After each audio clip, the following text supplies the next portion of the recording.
ಮಕರ ರಾಶಿಯವರಿಗೆ ಒಂದು ಪ್ರಮುಖ ಎಚ್ಚರಿಕೆಯ ಜೊತೆಗೆ ಒಂದು ಅದ್ಭುತವಾದ ಶುಭವಾರ್ತೆಯೂ ಕಾದಿದೆ. ಜೂನ್ 18, 19, 20 ಮತ್ತು 21ರ ದಿನಾಂಕಗಳಲ್ಲಿ ನಿಮ್ಮ ಜೀವನದಲ್ಲಿ ನಡೆಯಲಿರುವ ಕೆಲವು ಪ್ರಮುಖ ಬದಲಾವಣೆಗಳ ಬಗ್ಗೆ ನಾವು ಈ ಲೇಖನದಲ್ಲಿ ತಿಳಿಸಲಿದ್ದೇವೆ. ನೀವು ಎಷ್ಟೋ ದಿನಗಳಿಂದ ಯಾವುದೋ ಒಂದು ವಿಷಯಕ್ಕಾಗಿ ಕಾಯುತ್ತಿದ್ದೀರಾ? ಉದ್ಯೋಗ, ಹಣ, ವಿವಾಹ, ಪ್ರೀತಿ, ವ್ಯವಹಾರ ಅಥವಾ ಕೌಟುಂಬಿಕ ಸಮಸ್ಯೆಗಳ ವಿಷಯದಲ್ಲಿ ನನಗೆ ಯಾಕೆ ಇಷ್ಟೊಂದು ತಡವಾಗುತ್ತಿದೆ ಎಂದು ಕೊರಗುತ್ತಿದ್ದೀರಾ? ಹಾಗಿದ್ದರೆ ಈ ಮಾಹಿತಿಯನ್ನು ಯಾವುದೇ ಕಾರಣಕ್ಕೂ ಮಿಸ್ ಮಾಡಬೇಡಿ, ಏಕೆಂದರೆ ಈ 4 ದಿನಗಳ ಪ್ರಮುಖ ಸಂದೇಶ ಒಂದೇ: ದೇವರು ತಡಮಾಡಿದರೂ ಅತ್ಯಂತ ಶ್ರೇಷ್ಠವಾದುದನ್ನೇ ನೀಡಲಿದ್ದಾನೆ. ಹೌದು, ಮಕರ ರಾಶಿಯವರಿಗೆ ಇದುವರೆಗೆ ಎದುರಾದ ವಿಳಂಬಗಳು, ಅಡೆತಡೆಗಳು ಮತ್ತು ನಿರಾಶೆಗಳೆಲ್ಲವೂ ಈಗ ಅಂತ್ಯದ ಹಂತವನ್ನು ತಲುಪುತ್ತಿವೆ. ನಿಮ್ಮ ಕಷ್ಟವನ್ನು ಸೂಕ್ಷ್ಮವಾಗಿ ಗಮನಿಸಿದ ಆ ಭಗವಂತ ಈಗ ನಿಮ್ಮ ಜೀವನದಲ್ಲಿ ಒಂದು ದೊಡ್ಡ ಬದಲಾವಣೆಗೆ ನಾಂದಿ ಹಾಡಲಿದ್ದಾನೆ ಎನ್ನುವ ಸೂಚನೆಗಳು ಸ್ಪಷ್ಟವಾಗಿ ಗೋಚರಿಸುತ್ತಿವೆ. ನೀವು ಎಷ್ಟೋ ಕಾಲದಿಂದ ಕಾಯುತ್ತಿರುವ ಆ ಶುಭವಾರ್ತೆ ಈ ದಿನಗಳಲ್ಲಿ ಸಿಗಲಿದೆಯೇ? ಅರ್ಧಕ್ಕೆ ನಿಂತುಹೋದ ಹಣ ನಿಮ್ಮ ಕೈ ಸೇರಲಿದೆಯೇ? ಉದ್ಯೋಗದಲ್ಲಿ ಬಡ್ತಿ ಅಥವಾ ಹೊಸ ಅವಕಾಶಗಳು ಹುಡುಕಿಕೊಂಡು ಬರಲಿವೆಯೇ? ವಿವಾಹ ವಿಳಂಬವಾಗುತ್ತಿರುವವರಿಗೆ ಕಂಕಣ ಭಾಗ್ಯ ಕೂಡಿ ಬರಲಿದೆಯೇ? ನಿಮ್ಮ ಜೀವನಕ್ಕೆ ಒಬ್ಬ ವಿಶೇಷ ವ್ಯಕ್ತಿಯ ಪ್ರವೇಶವಾಗಲಿದೆಯೇ? ಈ ಎಲ್ಲಾ ಪ್ರಶ್ನೆಗಳಿಗೆ ನಿಖರವಾದ ಉತ್ತರಗಳು ಇಲ್ಲಿವೆ. ನಿಮ್ಮ ಜೀವನದಲ್ಲಿ ಎದುರಾಗುವ ಕಷ್ಟಗಳಿಗೆ ಸೂಕ್ತ ಪೂಜೆ ಪುನಸ್ಕಾರಗಳ ಮೂಲಕ ಉತ್ತಮ ಪರಿಹಾರವನ್ನು ಕಂಡುಕೊಳ್ಳಬಹುದು. ಆದ್ದರಿಂದ ಮಕರ ರಾಶಿಯವರು ಈ ಮಾಹಿತಿಯನ್ನು ಕೊನೆಯವರೆಗೂ ಗಮನವಿಟ್ಟು ಓದಿ, ಏಕೆಂದರೆ ಕೊನೆಯಲ್ಲಿ ಹೇಳಲಾಗುವ ಒಂದು ವಿಶೇಷ ಪರಿಹಾರವು ನಿಮ್ಮ ಅದೃಷ್ಟವನ್ನು ಮತ್ತಷ್ಟು ವೇಗವಾಗಿ ಬದಲಾಯಿಸಬಲ್ಲದು. ನಮ್ಮ ಈ ಆಧ್ಯಾತ್ಮಿಕ ಪರಿಹಾರಗಳ ಪರಿವಾರಕ್ಕೆ ನೀವು ಇನ್ನೂ ಸೇರಿಕೊಳ್ಳದಿದ್ದರೆ ಇಂದೇ ನಮ್ಮನ್ನು ಅನುಸರಿಸಿ ಪ್ರತಿದಿನದ ರಾಶಿಫಲ ಹಾಗೂ ಆಧ್ಯಾತ್ಮಿಕ ಪರಿಹಾರಗಳನ್ನು ಎಲ್ಲರಿಗಿಂತ ಮುಂಚಿತವಾಗಿ ಪಡೆದುಕೊಳ್ಳಿ. ಬನ್ನಿ, ತಡ ಮಾಡದೆ ಜೂನ್ 18ರಿಂದ 21ರವರೆಗೆ ಮಕರ ರಾಶಿಯವರಿಗೆ ಗ್ರಹಗಳ ಸಂಚಾರ ಹೇಗಿದೆ, ಭಗವಂತ ನಿಮಗಾಗಿ ಎಂತಹ ಅದ್ಭುತ ಕೊಡುಗೆಯನ್ನು ಸಿದ್ಧಪಡಿಸಿದ್ದಾನೆ ಎಂಬುದನ್ನು ತಿಳಿದುಕೊಳ್ಳೋಣ. ಮಕರ ರಾಶಿಯವರಿಗೆ ಈ 4 ದಿನಗಳು ಸಾಮಾನ್ಯ ಸಮಯವಲ್ಲ. ಇದು ಅತ್ಯಂತ ಪ್ರಮುಖ ಕಾಲಘಟ್ಟ. ನಿಮ್ಮಲ್ಲಿ ಬಹುತೇಕರಿಗೆ ಕಳೆದ ಕೆಲವು ತಿಂಗಳುಗಳಿಂದ ಮನಸ್ಸಿನಲ್ಲಿ ಒಂದೇ ಆಲೋಚನೆ ಓಡುತ್ತಿರಬಹುದು: ನಾನು ಇಷ್ಟೊಂದು ಕಷ್ಟಪಡುತ್ತಿದ್ದರೂ ನನಗೆ ಯಾಕೆ ತಕ್ಕ ಪ್ರತಿಫಲ ಸಿಗುತ್ತಿಲ್ಲ ಎನ್ನುವ ಪ್ರಶ್ನೆ ನಿಮ್ಮನ್ನು ಹಲವಾರು ಬಾರಿ ಕಾಡಿರಬಹುದು. ನೀವು ಹಾಕಿದ ಶ್ರಮ ಸಣ್ಣದೇನಲ್ಲ, ನೀವು ಕಳೆದುಕೊಂಡ ನಿದ್ದೆ ಸಣ್ಣದಲ್ಲ, ನೀವು ಅನುಭವಿಸಿದ ಮಾನಸಿಕ ಒತ್ತಡವೂ ಸಣ್ಣದಲ್ಲ.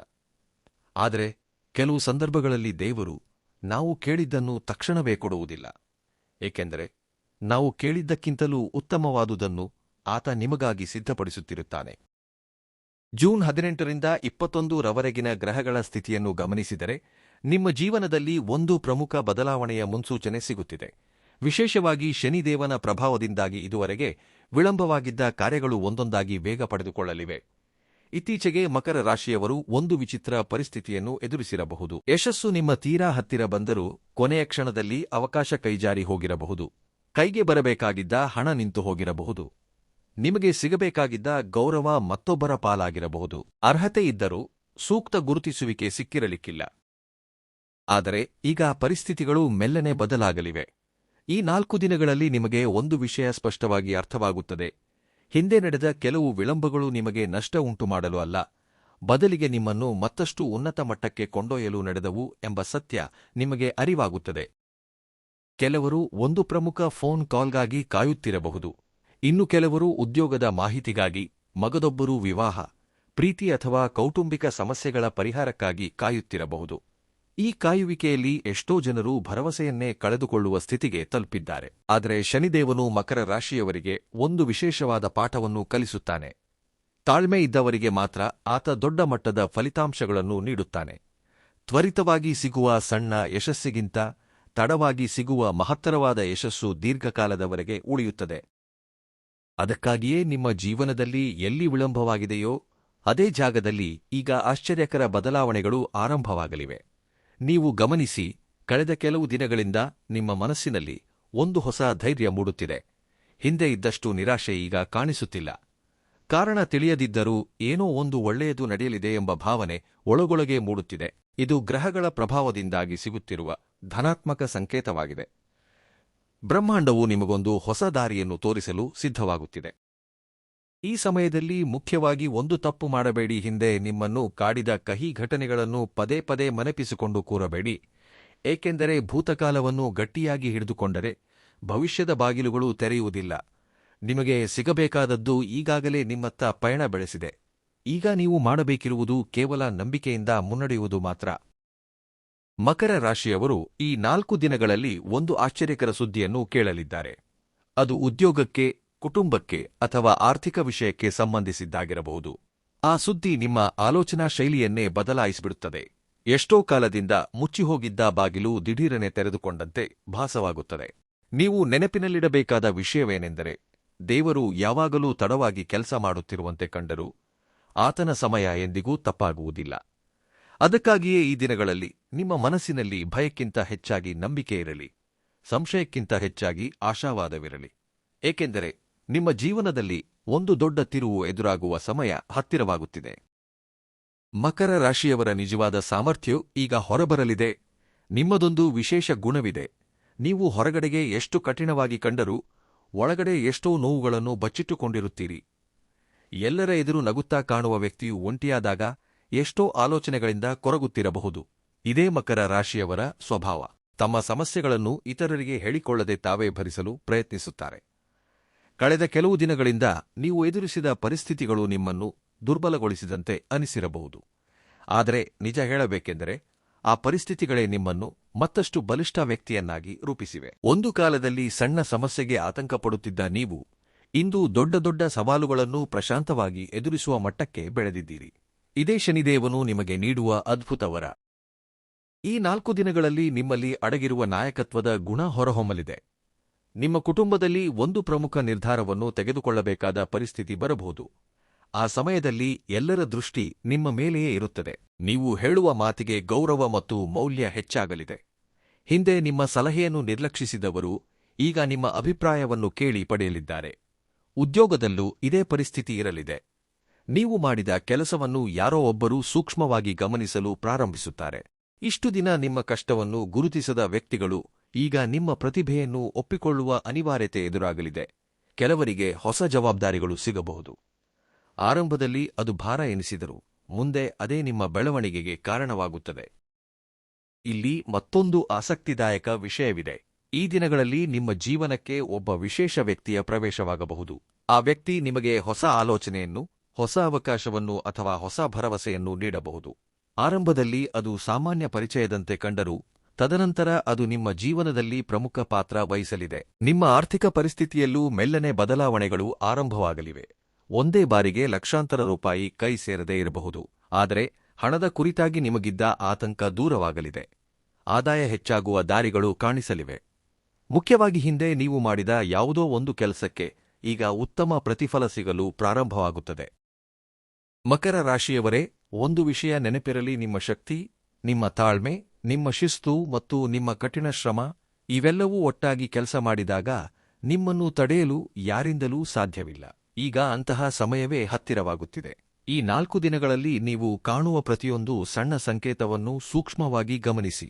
ಅನಿರೀಕ್ಷಿತವಾಗಿ ಭೇಟಿಯಾದ ವ್ಯಕ್ತಿ, ಇದ್ದಕ್ಕಿದ್ದಂತೆ ಬಂದ ಮಾಹಿತಿ, ಅಚಾನಕ್ಕಾಗಿ ಸಿಕ್ಕ ಅವಕಾಶ ಇವೆಲ್ಲವೂ ಕೇವಲ ಕಾಕತಾಳೀಯವಲ್ಲ. ದೇವರು ನಿಮ್ಮ ಜೀವನದ ಹೊಸ ಹಾದಿಯನ್ನು ತೆರೆಯಲು ಕಳುಹಿಸುತ್ತಿರುವ ದೈವಿಕ ಸಂಕೇತಗಳಾಗಿರಬಹುದು. ಅದಕ್ಕಾಗಿಯೇ ಧೃತಿಗೆಡಬೇಡಿ. ನಿಮ್ಮಲ್ಲಿರುವ ಶಕ್ತಿಯನ್ನು ನೀವು ನಂಬಿ. ಕುಟುಂಬದ ವಿಷಯಕ್ಕೆ ಬಂದರೆ, ಕಳೆದ ಕೆಲವು ದಿನಗಳಿಂದ ಮನೆಯಲ್ಲಿ ಕೆಲವು ಒರಟು ವಾತಾವರಣ ಇದ್ದಿರಬಹುದು.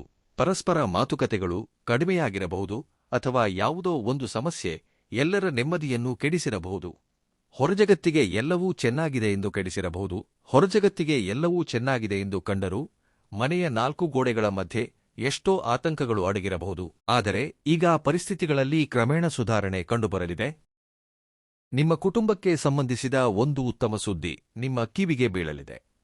ಮನೆಯಲ್ಲಿ ಯಾರದೋ ಉದ್ಯೋಗ, ಶಿಕ್ಷಣ, ವಿವಾಹ ಅಥವಾ ಆರೋಗ್ಯಕ್ಕೆ ಸಂಬಂಧಿಸಿದ ಶುಭವಾರ್ತೆ ಬರಬಹುದು.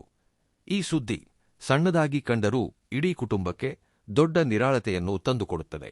ದೇವರು ತಡ ಮಾಡಿದರೂ ಶ್ರೇಷ್ಠವಾದುದನ್ನೇ ನೀಡುತ್ತಾನೆ ಎನ್ನುವ ಮಾತು ನಿಮ್ಮ ಕುಟುಂಬದ ವಿಷಯದಲ್ಲಿ ಅಕ್ಷರಶಃ ನಿಜವಾಗಲಿದೆ. ಏಕೆಂದರೆ ಹಿಂದೆ ನೀವು ಬಯಸಿದ ಪರಿಹಾರ ತಕ್ಷಣ ಸಿಗಲಿಲ್ಲವೆಂದು ನೊಂದಿದ್ದೀರಿ. ಆದರೆ ಈಗ ಅದೇ ಸಮಸ್ಯೆಗೆ ಅದಕ್ಕಿಂತಲೂ ಅತ್ಯುತ್ತಮವಾದ ಪರಿಹಾರ ಸಿಗಲಿದೆ. ಕೆಲವು ಬಾರಿ ನಾವು ಒಂದು ಬಾಗಿಲನ್ನು ತೆರೆಯಲು ಬಯಸುತ್ತೇವೆ, ಆದರೆ ಭಗವಂತ ಮತ್ತೊಂದು ದೊಡ್ಡ ಬಾಗಿಲನ್ನು ತೆರೆಯಲು ಮೊದಲನೆಯದನ್ನು ಮುಚ್ಚಿಟ್ಟಿರುತ್ತಾನೆ. ಮನೆಯಲ್ಲಿ ಹಿರಿಯರ ಮಾತುಗಳಿಗೆ ಗೌರವ ಹೆಚ್ಚಾಗಲಿದೆ. ಅವರ ಒಂದು ಸಣ್ಣ ಸಲಹೆ ದೊಡ್ಡ ಸಮಸ್ಯೆಯನ್ನು ಬಗೆಹರಿಸಬಲ್ಲದು. ಕಹಿ ನೆನಪುಗಳಿಂದ ದೂರವಾಗಿದ್ದ ನಂಟರು ಮತ್ತೆ ಹತ್ತಿರವಾಗುವ ಸೂಚನೆಗಳಿವೆ. ಕೌಟುಂಬಿಕ ಹಳೆಯ ಪ್ರೀತಿ ಮರುಕಳಿಸಲಿದೆ. ಇದೇ ಸಮಯದಲ್ಲಿ ಕೆಲವರು ಮನೆ ಬದಲಾವಣೆ, ನಿವೇಶನ ಖರೀದಿ, ಮನೆ ರಿಪೇರಿ ಅಥವಾ ಕೌಟುಂಬಿಕ ಅಗತ್ಯಗಳಿಗಾಗಿ ಖರ್ಚು ಮಾಡಲು ಯೋಚಿಸಬಹುದು. ಆಶ್ಚರ್ಯಕರವಾಗಿ ಇದುವರೆಗೆ ಅಸಾಧ್ಯವೆನಿಸಿದ್ದ ಕೆಲಸಗಳು ಈಗ ಸುಲಭವಾಗಿ ಪೂರ್ಣಗೊಳ್ಳಲಿವೆ. ನೀವು ಅಂದುಕೊಂಡಿದ್ದಕ್ಕಿಂತಲೂ ಹೆಚ್ಚಿನ ಸಹಾಯ ನಿರೀಕ್ಷಿತ ವ್ಯಕ್ತಿಗಳಿಂದ ಸಿಗಲಿದೆ. ಈ ದಿನಗಳಲ್ಲಿ ಮನೆಯಲ್ಲಿ ದೇವರ ನಾಮಸ್ಮರಣೆ ಹೆಚ್ಚಿಸಿದರೆ ಉತ್ತಮ ಫಲಿತಾಂಶಗಳು ಸಿಗುತ್ತವೆ. ಮನೆಯ ವಾತಾವರಣ ಪ್ರಶಾಂತವಾಗಿರಲು ಬೆಳಿಗ್ಗೆ ಅಥವಾ ಸಂಜೆ ದೀಪವನ್ನು ಹಚ್ಚುವುದು ಸೂಕ್ತ. ಏಕೆಂದರೆ ಕುಟುಂಬದಲ್ಲಿ ಶಾಂತಿಯಿದ್ದರೆ ಮಾತ್ರ ಉಳಿದ ಕ್ಷೇತ್ರಗಳಲ್ಲಿನ ಯಶಸ್ಸು ಸ್ಥಿರವಾಗಿ ಉಳಿಯುತ್ತದೆ. ಮಕರ ರಾಶಿಯವರು ಪ್ರೀತಿಯ ವಿಷಯದಲ್ಲಿ ತುಂಬಾ ಭಿನ್ನವಾಗಿರುತ್ತಾರೆ. ಇವರು ಯಾರನ್ನಾದರೂ ಇಷ್ಟಪಟ್ಟರೆ ತುಂಬಾ ಆಳವಾಗಿ ಇಷ್ಟಪಡುತ್ತಾರೆ, ಆದರೆ ಅದನ್ನು ಹೊರಹಾಕಲು ಹಿಂಜರಿಯುತ್ತಾರೆ. ತಮ್ಮ ಭಾವನೆಗಳನ್ನು ಮನಸ್ಸಿನಲ್ಲೇ ಹೂತುಹಾಕಿ ನೋವುಣ್ಣುತ್ತಾರೆ. ಆದರೆ ಈ 4 ದಿನಗಳಲ್ಲಿ ಅಂತಹ ಪರಿಸ್ಥಿತಿ ಬದಲಾಗಲಿದೆ. ಪ್ರೇಮಿಗಳಿಗೆ ಈ ಸಮಯವು ಒಂದು ದೊಡ್ಡ ಪರೀಕ್ಷೆಯ ನಂತರ ಸಿಗುವ ಸಮಾಧಾನದಂತೆ ಇರಲಿದೆ. ಹಿಂದೆ ನಡೆದ ಅಪಾರ್ಥಗಳು ಮೆಲ್ಲನೆ ಮಾಯವಾಗಲಿವೆ. ಮಾತನಾಡದಿದ್ದ ವ್ಯಕ್ತಿ ಮತ್ತೆ ಮಾತನಾಡಲು ಮುಂದಾಗಬಹುದು. ಸಂಬಂಧದಲ್ಲಿನ ದೂರ ಕರಗುವ ವಾತಾವರಣ ಸೃಷ್ಟಿಯಾಗಲಿದೆ. ನೆನಪಿರಲಿ, ದೇವರು ತಡಮಾಡಿದರೂ ಒಳ್ಳೆಯದನ್ನೇ ನೀಡುತ್ತಾನೆ ಎನ್ನುವ ನಿಯಮ ಇಲ್ಲೂ ಅನ್ವಯಿಸುತ್ತದೆ. ನೀವು ಬಯಸಿದ ವ್ಯಕ್ತಿ ನಿಮ್ಮ ಜೀವನಕ್ಕೆ ಬರದೇ ಇದ್ದಾಗ ನೀವು ನಿರಾಶೆಗೊಂಡಿರಬಹುದು, ಆದರೆ ಭಗವಂತ ನಿಮಗಾಗಿ ಅದಕ್ಕಿಂತಲೂ ಯೋಗ್ಯವಾದ ವ್ಯಕ್ತಿಯನ್ನು ಸಿದ್ಧಪಡಿಸುತ್ತಿರುತ್ತಾನೆ. ಆದ್ದರಿಂದ ಹಳೆಯ ನಿರಾಶೆಗಳ ಮೂಟೆಯನ್ನು ಇಂದಿಗೂ ಹೊರಬೇಡಿ. ಹೊಸ ಅವಕಾಶಗಳನ್ನು ಬರಮಾಡಿಕೊಳ್ಳಲು ಮನಸ್ಸನ್ನು ಮುಕ್ತವಾಗಿಡಿ. ವಿವಾಹ ವಿಳಂಬವಾಗುತ್ತಿರುವ ಮಕರ ರಾಶಿಯವರಿಗೆ ಈ ದಿನಗಳು ವಿಶೇಷವಾಗಿವೆ. ಎಷ್ಟೋ ದಿನಗಳಿಂದ ಸಂಬಂಧಗಳು ಬಂದು ನಿಂತು ಹೋಗಿದ್ದರೆ ಈಗ ಆಶ್ಚರ್ಯಕರ ಬದಲಾವಣೆಗಳನ್ನು ಕಾಣಬಹುದು. ಒಂದು ಉತ್ತಮ ಸಂಬಂಧದ ಕುರಿತು ಮಾತುಕತೆ ಆರಂಭವಾಗಬಹುದು. ಹಿರಿಯರ ಸಹಕಾರವೂ ಹೆಚ್ಚಾಗಲಿದೆ. ವಿವಾಹಿತರಿಗೆ ಇದು ಪರಸ್ಪರ ಅರ್ಥಮಾಡಿಕೊಳ್ಳುವ ಸೂಕ್ತ ಸಮಯವಾಗಿದೆ. ಸಣ್ಣಪುಟ್ಟ ಭಿನ್ನಾಭಿಪ್ರಾಯಗಳು ದೂರವಾಗಿ ಭವಿಷ್ಯಕ್ಕಾಗಿ ಒಟ್ಟಾಗಿ ಒಂದು ಪ್ರಮುಖ ನಿರ್ಧಾರವನ್ನು ತೆಗೆದುಕೊಳ್ಳಲಿದ್ದೀರಿ. ಪ್ರೀತಿಯಲ್ಲಿ ಒಂದು ವಿಷಯ ಮುಖ್ಯ: ಅನುಮಾನಗಳನ್ನು ಬೆಳೆಸಿಕೊಳ್ಳಬೇಡಿ. ಕಿವಿಗೆ ಬಿದ್ದ ಮಾತುಗಳಿಗಿಂತ ಕಣ್ಣಾರೆ ಕಂಡದ್ದನ್ನು ಮಾತ್ರ ನಂಬಿ. ನಿಮ್ಮ ಹೃದಯದಲ್ಲಿ ದೀರ್ಘಕಾಲದಿಂದ ಬಚ್ಚಿಟ್ಟಿದ್ದ ಆಸೆಯೊಂದು ಈ ದಿನಗಳಲ್ಲಿ ಮತ್ತೆ ಬಲವಾಗಿ ನೆನಪಾಗಬಹುದು. ಅದು ಅಸಾಧ್ಯವೆನಿಸಿದರೂ ಅದರತ್ತ ಒಂದು ಹೊಸ ಹಾದಿ ಗೋಚರಿಸಲಿದೆ. ಮಕರ ರಾಶಿಯವರು ಜೀವನದಲ್ಲಿ ಎಷ್ಟೋ ನೋವುಗಳನ್ನು ಮೌನವಾಗಿ ಸಹಿಸುತ್ತಾರೆ. ಇತರರು ಕಾಣದ ಕಣ್ಣೀರು, ಅರ್ಥಮಾಡಿಕೊಳ್ಳದ ನೋವುಗಳು, ಗುರುತಿಸದ ತ್ಯಾಗಗಳು ಇವರ ಜೀವನದಲ್ಲಿ ಹೆಚ್ಚಾಗಿರುತ್ತವೆ. ನಾನೇ ಯಾಕೆ ಇಷ್ಟೊಂದು ಕಷ್ಟಪಡಬೇಕು ಎಂದು ನೀವು ಹಲವು ಬಾರಿ ಕೇಳಿಕೊಂಡಿರಬಹುದು. ಆದರೆ ಈ 4 ದಿನಗಳ ಗ್ರಹಗಳ ಸ್ಥಿತಿ ಹೇಳುವ ಪ್ರಕಾರ ಹಿಂದೆ ನಿಮ್ಮನ್ನು ತೀವ್ರವಾಗಿ ಕಾಡಿದ ಒಂದು ಘಟನೆ ಈಗ ನಿಮಗೆ ಲಾಭವಾಗಿ ಬದಲಾಗಲಿದೆ. ಅದು ವ್ಯಕ್ತಿಯಾಗಿರಬಹುದು, ಉದ್ಯೋಗವಾಗಿರಬಹುದು ಅಥವಾ ವ್ಯಾಪಾರದ ನಿರ್ಧಾರವಾಗಿರಬಹುದು. ಅಂದು ಅದು ನಷ್ಟದಂತೆ ಕಂಡಿದ್ದರೂ ಇಂದು ಅದು ನಿಮಗೆ ಎಷ್ಟು ಒಳಿತು ಮಾಡಿದೆ ಎಂಬ ಸತ್ಯ ತಿಳಿಯುತ್ತದೆ. ಒಂದು ಉದಾಹರಣೆ ಎಂದರೆ, ಅಂದು ಆ ಅವಕಾಶ ಕೈತಪ್ಪಿದ್ದಕ್ಕೆ ನೀವು ನೊಂದಿರಬಹುದು. ಆದರೆ ಒಂದು ವೇಳೆ ಆ ಅವಕಾಶ ಅಂದೇ ಸಿಕ್ಕಿದ್ದರೆ ಇಂದು ನೀವು ಎದುರಿಸಬೇಕಾದ ಸಮಸ್ಯೆಗಳು ಇನ್ನೂ ಹೆಚ್ಚಿರುತ್ತಿದ್ದವು. ಒಬ್ಬ ವ್ಯಕ್ತಿ ದೂರವಾದಾಗ ಕಣ್ಣೀರಿಟ್ಟಿರಬಹುದು, ಆದರೆ ಆ ವ್ಯಕ್ತಿ ಇಂದಿಗೂ ನಿಮ್ಮ ಜೀವನದಲ್ಲಿದ್ದರೆ ನೀವು ಇನ್ನೂ ದೊಡ್ಡ ಸಂಕಷ್ಟಕ್ಕೆ ಸಿಲುಕುತ್ತಿದ್ದೀರಿ. ಈಗ ಈ ಸತ್ಯಗಳು ಒಂದೊಂದಾಗಿ ನಿಮಗೆ ಅರ್ಥವಾಗಲಿವೆ. ದೇವರು ನಮಗೆ ಇಷ್ಟ ಬಂದಿದ್ದನ್ನು ಕೊಡುವುದಿಲ್ಲ. ನಮಗೆ ಯಾವುದು ಒಳ್ಳೆಯದೋ ಅದನ್ನೇ ಕೊಡುತ್ತಾನೆ. ಆರ್ಥಿಕ ವಿಷಯಕ್ಕೆ ಬಂದರೆ ಮಕರ ರಾಶಿಯವರಿಗೆ ಹಣದ ಮೌಲ್ಯ ಚೆನ್ನಾಗಿ ಗೊತ್ತು. 1 ರೂಪಾಯಿ ಗಳಿಸಲು ಎಷ್ಟು ಕಷ್ಟಪಡಬೇಕು ಎಂಬ ಅರಿವು ನಿಮಗಿದೆ. ಆದರೂ ಕಳೆದ ಕೆಲವು ದಿನಗಳಿಂದ ಎಷ್ಟು ಕಷ್ಟಪಟ್ಟರೂ ಹಣ ಉಳಿಯುತ್ತಿಲ್ಲ ಎಂಬ ಕೊರಗು ನಿಮ್ಮಲ್ಲಿದೆ. ಆದಾಯ ಬಂದರೂ ಖರ್ಚುಗಳು ಬೆನ್ನತ್ತುತ್ತಿವೆ. ಒಂದು ಸಮಸ್ಯೆ ಮುಗಿಯುವಷ್ಟರಲ್ಲಿ ಮತ್ತೊಂದು ಖರ್ಚು ಎದುರಾಗುತ್ತಿದೆ. ಈಗ ಆ ಪರಿಸ್ಥಿತಿಯಲ್ಲಿ ಮೆಲ್ಲನೆ ಸುಧಾರಣೆ ಕಾಣಿಸಲಿದೆ. ಈ 4 ದಿನಗಳಲ್ಲಿ ನಿಮಗೆ ಹಣದ ಕುರಿತು ಹೊಸ ಭರವಸೆ ಮೂಡಲಿದೆ. ಅದು ದೊಡ್ಡ ಮೊತ್ತದ ರೂಪದಲ್ಲೇ ಬರಬೇಕೆಂದಿಲ್ಲ, ಆದರೆ ಭವಿಷ್ಯದಲ್ಲಿ ಆರ್ಥಿಕವಾಗಿ ಸದೃಢರಾಗುವ ಒಂದು ಉತ್ತಮ ಮಾರ್ಗ ಗೋಚರಿಸಲಿದೆ. ನಿಂತುಹೋದ ಹಣದ ಕುರಿತು ಶುಭ ಸುದ್ದಿ ಕೇಳಲಿದ್ದೀರಿ. ಹಿಂದೆ ಕೊಟ್ಟ ಸಾಲ ಮರಳಿ ಬರಬಹುದು, ನಿಂತಿದ್ದ ಪೇಮೆಂಟ್ ಬಿಡುಗಡೆಯಾಗಬಹುದು. ಆದರೆ ಬಂದ ಪ್ರತಿಯೊಂದು ಅವಕಾಶವನ್ನೂ ತಕ್ಷಣವೇ ತಿರಸ್ಕರಿಸಬೇಡಿ. ಸಂಪೂರ್ಣವಾಗಿ ತಿಳಿದುಕೊಂಡ ನಂತರವೇ ನಿರ್ಧಾರ ಕೈಗೊಳ್ಳಿ. ಏಕೆಂದರೆ ಈ ದಿನಗಳಲ್ಲಿ ಸಣ್ಣದಾಗಿ ಕಾಣುವ ಅವಕಾಶ ಭವಿಷ್ಯದಲ್ಲಿ ದೊಡ್ಡ ಆದಾಯದ ಮೂಲವಾಗಬಹುದು. ಜೂನ್ 18ರಿಂದ 21ರ ನಡುವೆ ಒಂದು ಪ್ರಮುಖ ಆರ್ಥಿಕ ನಿರ್ಧಾರ ನಿಮ್ಮ ಮುಂದೆ ಬರಬಹುದು. ಪ್ರಶಾಂತವಾಗಿ ಯೋಚಿಸಿ ಮುನ್ನಡೆಯಿರಿ. ಮಕರ ರಾಶಿಯವರು ಜೀವನದಲ್ಲಿ ಒಂದು ದೊಡ್ಡ ತಪ್ಪು ಮಾಡುತ್ತಾರೆ. ಎಲ್ಲರ ಸಮಸ್ಯೆಗಳನ್ನು ತಲೆಮೇಲೆ ಹಾಕಿಕೊಳ್ಳುತ್ತಾರೆ. ಆದರೆ ತಮ್ಮ ಆರೋಗ್ಯದ ವಿಷಯ ಬಂದಾಗ ಕೊನೆಯಲ್ಲಿ ನೆನಪಿಸಿಕೊಳ್ಳುತ್ತಾರೆ. ಕುಟುಂಬ, ಉದ್ಯೋಗ, ಹಣದ ಜವಾಬ್ದಾರಿಗಳಿಗಾಗಿ ಓಡುತ್ತಾ ತಮ್ಮ ದೇಹ ನೀಡುವ ಎಚ್ಚರಿಕೆಗಳನ್ನು ನಿರ್ಲಕ್ಷಿಸುತ್ತಾರೆ. ಆದರೆ ಈ 4 ದಿನಗಳಲ್ಲಿ ನಿಮ್ಮ ದೇಹ ನೀಡುವ ಪ್ರತಿಯೊಂದು ಸಣ್ಣ ಸಂಕೇತವನ್ನು ಗಮನಿಸುವುದು ಅತ್ಯಗತ್ಯ. ಇತ್ತೀಚೆಗೆ ನಿಮ್ಮಲ್ಲಿ ಅತಿಯಾದ ಆಯಾಸ ಕಂಡುಬಂದಿರಬಹುದು. ಸರಿಯಾಗಿ ನಿದ್ದೆ ಮಾಡಿದರೂ ಶಕ್ತಿಯಿಲ್ಲದಂತೆ ಅನಿಸಿರಬಹುದು. ಕೀಲು ನೋವು, ಬೆನ್ನು ನೋವು ಅಥವಾ ದೇಹದ ತೂಕ ಹೆಚ್ಚಾದ ಭಾಸವಿರಬಹುದು. ಇವು ದೊಡ್ಡ ಕಾಯಿಲೆಗಳೇ ಆಗ್ಬೇಕೆಂದಿಲ್ಲ. ವಿಶ್ರಾಂತಿ ಬೇಕು ಎಂದು ದೇಹ ನೀಡುತ್ತಿರುವ ಸಂಕೇತಗಳಾಗಿರಬಹುದು. ವಿಶೇಷವೆಂದರೆ ಈ ಸಮಯದಲ್ಲಿ ಮಾನಸಿಕ ಒತ್ತಡ ಕಡಿಮೆಯಾಗಲಿದೆ. ರಾತ್ರಿ ಮಲಗುವಾಗ ಕಾಡುತ್ತಿದ್ದ ನೂರಾರು ಆಲೋಚನೆಗಳ ಭಾರ ಈಗ ಕ್ರಮೇಣ ಇಳಿಯಲಿದೆ. ಪರಿಸ್ಥಿತಿಗಳು ಬದಲಾಗಲಿವೆ ಎಂಬ ನಂಬಿಕೆ ನಿಮ್ಮಲ್ಲಿ ದೃಢವಾಗಲಿದೆ. ಈ 4 ದಿನಗಳಲ್ಲಿ ಬೆಳಗಿನ ಸೂರ್ಯೋದಯದ ಸಮಯದಲ್ಲಿ ಸ್ವಲ್ಪ ಹೊತ್ತು ಪ್ರಕೃತಿಯ ಮಡಲಲ್ಲಿ ನಡಿಗೆಯನ್ನು ಅಭ್ಯಾಸ ಮಾಡಿ. ಇದು ನಿಮಗೆ ಅದ್ಭುತವಾದ ಮಾನಸಿಕ ಪ್ರಶಾಂತತೆಯನ್ನು ನೀಡುತ್ತದೆ. ಕೆಲವು ಬಾರಿ ಔಷಧಗಳು ನೀಡದ ನೆಮ್ಮದಿಯನ್ನು ಪ್ರಕೃತಿ ನೀಡುತ್ತದೆ. ಕೋಪವನ್ನು ಆದಷ್ಟು ಕಡಿಮೆ ಮಾಡಿಕೊಳ್ಳಿ, ಏಕೆಂದರೆ ಕೋಪದಲ್ಲಿ ತೆಗೆದುಕೊಳ್ಳುವ ನಿರ್ಧಾರಗಳು ಮುಂದೆ ಪಶ್ಚಾತ್ತಾಪಕ್ಕೆ ಕಾರಣವಾಗಬಹುದು. ಯೋಗ, ಧ್ಯಾನ ಅಥವಾ ಜಪವನ್ನು ಇಂದಿನಿಂದಲೇ ರೂಢಿಸಿಕೊಳ್ಳಿ. ಮಕರ ರಾಶಿಯವರಿಗೆ ಶನಿದೇವನ ಅನುಗ್ರಹ ಎಷ್ಟು ಮುಖ್ಯ ಎಂಬುದು ಪ್ರತ್ಯೇಕವಾಗಿ ಹೇಳಬೇಕಾಗಿಲ್ಲ. ಜೂನ್ 18ರಿಂದ 21ರ ನಡುವೆ ಈ ಕೆಳಗಿನ ಸರಳ ಪರಿಹಾರಗಳನ್ನು ತಪ್ಪದೇ ಮಾಡಿ. ಈ ದಿನಗಳಲ್ಲಿ ಒಮ್ಮೆಯಾದರೂ ಶಿವನ ದೇವಸ್ಥಾನಕ್ಕೆ ಭೇಟಿ ನೀಡಿ ಶಿವನ ಮುಂದೆ ಕೆಲಕಾಲ ನಿಶ್ಶಬ್ದವಾಗಿ ಕುಳಿತುಕೊಳ್ಳಿ. ನಿಮ್ಮ ನೋವುಗಳನ್ನು ಆತನಿಗೆ ಒಪ್ಪಿಸಿ ಬನ್ನಿ. ಶನಿವಾರದ ದಿನದಂದು ಕಪ್ಪು ಎಳ್ಳನ್ನು ಹಾಕಿ ದೀಪವನ್ನು ಬೆಳಗಿಸಿ. ಇದು ಕೇವಲ ಆಚಾರವಲ್ಲ, ನಮ್ಮಲ್ಲಿರುವ ಭಯ ಮತ್ತು ನಿರಾಶೆಯನ್ನು ಹೋಗಲಾಡಿಸುವ ಆಧ್ಯಾತ್ಮಿಕ ಪ್ರಕ್ರಿಯೆ. ಆಂಜನೇಯ ಸ್ವಾಮಿ ದೇವಸ್ಥಾನಕ್ಕೆ ಭೇಟಿ ನೀಡಿ ಅಥವಾ ಹನುಮಂತನ ನಾಮಸ್ಮರಣೆ ಮಾಡಿ. ಇದು ನಿಮ್ಮಲ್ಲಿನ ಆತಂಕವನ್ನು ದೂರ ಮಾಡಿ ಅಪಾರ ಧೈರ್ಯವನ್ನು ತುಂಬುತ್ತದೆ. ಬಡವರಿಗೆ ಅನ್ನದಾನ ಮಾಡುವುದು, ಪಕ್ಷಿಗಳಿಗೆ ಧಾನ್ಯಗಳನ್ನು ಹಾಕುವುದು, ಬಾಯಾರಿದವರಿಗೆ ನೀರು ನೀಡುವುದು ಶನಿದೇವನಿಗೆ ಅತ್ಯಂತ ಪ್ರಿಯವಾದ ಸೇವೆಗಳಾಗಿವೆ. ವಿಳಂಬ ಎನ್ನುವುದು ತಿರಸ್ಕಾರವಲ್ಲ, ಅದು ಕೇವಲ ಕಾಯುವಿಕೆ ಮಾತ್ರ ಎನ್ನುವ ಸತ್ಯವನ್ನು ಅರ್ಥಮಾಡಿಕೊಂಡಾಗ ನಿಮ್ಮ ಜೀವನವನ್ನು ನೀವು ಹೊಸ ದೃಷ್ಟಿಕೋನದಿಂದ ನೋಡಲು ಶಕ್ತರಾಗುತ್ತೀರಿ. ಭಗವಂತ ನಿಮ್ಮ ಪ್ರತಿಯೊಂದು ಹೆಜ್ಜೆಯನ್ನು, ನಿಮ್ಮ ಕಣ್ಣೀರನ್ನು ಗಮನಿಸುತ್ತಿದ್ದಾನೆ. ಅದಕ್ಕಾಗಿಯೇ ಈ 4 ದಿನಗಳಲ್ಲಿ ನಿಮ್ಮ ನಂಬಿಕೆಯನ್ನು ಕಳೆದುಕೊಳ್ಳಬೇಡಿ, ಏಕೆಂದರೆ ನಿಮ್ಮ ಜೀವನಕ್ಕೆ ಬರಲಿರುವ ಆಶೀರ್ವಾದವು ನೀವು ಊಹಿಸಿದ್ದಕ್ಕಿಂತಲೂ ಮಿಗಿಲಾದುದಾಗಿದೆ.